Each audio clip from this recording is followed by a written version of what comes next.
The tiger crawl is a contralateral crawl in the plank position, meaning we keep the shoulders and the hips in the same plane while we're moving. Now, it's important not to be too greedy with your feet and your hands, because the spine will come up.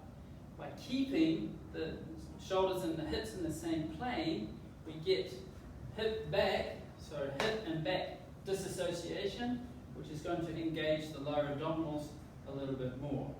Anytime you do a contralateral pattern, your left and right hemisphere of the brain start to normalize. So for people who struggle with doing contralateral patterns or with coordination, the contralateral patterns helps balance the brain.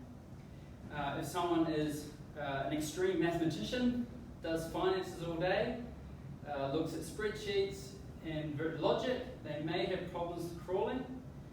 Consequently, people who do art all day and creative exercise all day are also trying to come back from one end of the pendulum to the middle. These crawling patterns are very good. People who didn't crawl because when they were babies they had marble floors may also struggle with the crawling activities. So the tiger crawl is from our plank, and it's just opposite arm and leg. Forward, we can do it slow, aiming to keep the spine in a straight line. And I always like them to go backwards as well. I'm only moving about the length of my hand each time.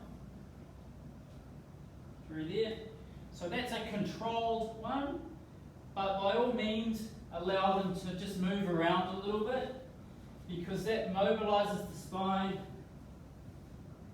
as well. It starts to look like something else, but it mobilises the spine, and it's essentially a squat pattern. If you think about this here. So that's the tiger crawl, which is a contralateral pattern, similar to this position that we're trying to encourage, this hip back disassociation.